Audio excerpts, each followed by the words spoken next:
அதிமுக பொதுச் செயலாளர் எடப்பாடி பழனிசாமி குறித்து தான் கூறிய கருத்துக்களிலிருந்து பின்வாங்கப் போவதில்லை என்று பாஜக மாநில தலைவர் அண்ணாமலை திட்டவட்டமாக தெரிவித்திருக்கிறார்.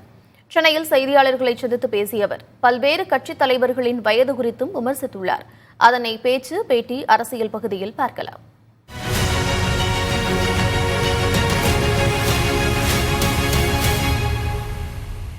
எடப்பாடி அண்ணன் மீது வைத்த விமர்சனம் 100% என்னை பொறுத்தவரை சரி.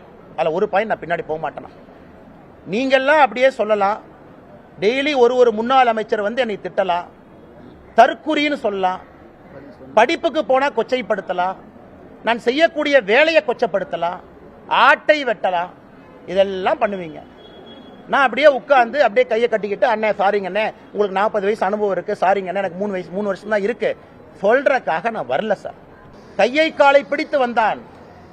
என்னது வேலை செய்யாம உழைக்காம வந்தனா. விடிய விடிய படிச்சது எனக்கு தெரியுமல்ல, விடிய விடிய பால் கறந்தது எனக்கு தெரியுமல்ல, விடிய விடிய எங்க அப்பாவோட மம்முட்டி பிடிச்ச கை என்ன காப்பு கச்சிருக்கு பாருங்க, 20 வருஷம் ஆனால் அது எனக்கு தெரியுமல்ல. அதனால இது அது கேட்கலாம் நான் வரல. சரி, 70 வயசு இருக்கக்கூடியவர் சொல்றாரு அரசியல் அனுபவம் எங்களுக்கு இருக்குன்னு ஜெயக்குமார் என்ன சொல்றாரு. 70 வயசு இருக்கக்கூடிய மனிதர் எடப்பாடி என்ன பேசின பேச்சு சரியா? 39 வயசு அண்ணாமலை விடுங்க, 70 வயசு எடப்பாடி பழனிசாமி அவர்கள் பேசினது சரியா? அதுக்கு ஜெயக்குமார் விளக்கம் கொடுத்துட்டு கையை காலை பிடிச்சு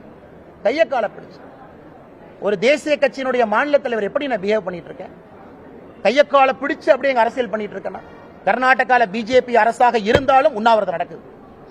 மத்திய பிரதேசனுடைய முதலமைச்சர் பிஜேபியை சார்ந்தாலும் ரிசீவ் பண்ண நான் போறதில்லை. தமிழகத்தை முதன்மைப்படுத்தி அரசியல் செய்து கொண்டிருக்கின்றேன் ஒரு தேசிய கட்சி. எதற்கு?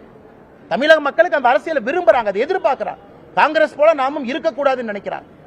ஆனால் இவர்கள் இந்த கையோ முய்யோன்னு கத்துறதெல்லாம் விட்டுட்டு அதிமுகவினுடைய தலைவர் இன்னைக்கு என்ன ஆகி போச்சுன்னா 70 வயசுக்கு மேல சில தலைவர்கள் டை அடிச்சுட்டு இளைஞன் நினைச்சுக்கிறாங்க.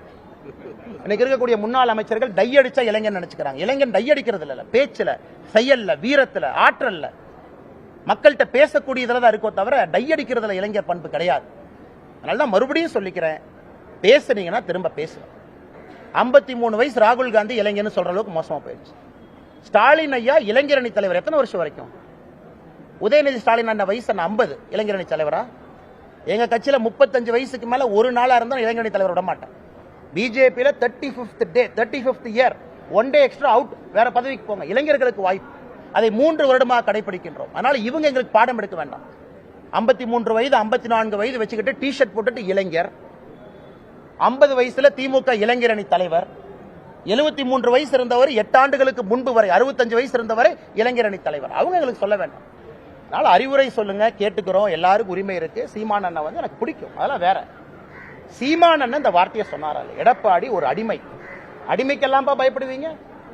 6 மாசத்துல பதவியிலிருந்து எடப்பாடி வெளியே வந்துட்டா பக்கத்து வீட்டுக்காரங்க கூட மதிக்க மாட்டான். அது தரம் இல்லை, அது நல்ல தரம் இருக்கக்கூடிய ஒரு சொல். அதனால அது வேண்டாங்கன்னா அப்ப நான் பேச ஆரம்பிச்சு அது வேற மாதிரி ஒரு லைனா போகும். நான் ஏற்கனவே சொன்னேன், அந்த அரசியல் செய்ய நான் விரும்பவில்லை.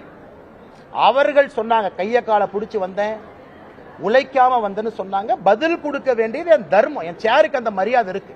பாரதிய ஜனதா கட்சியினுடைய மாநில தலைவருடைய இருக்கைக்கு நான் மரியாதை கொடுக்க வேண்டும். அதற்காக பதில் சொல்லியிருக்கிறேன். ஏன்னா ஒரு கருத்துக்கும் திரும்ப நான் சொல்ல ஆரம்பிச்சு அது எண்டே இல்லாம போயிட்டு இருக்கணும்.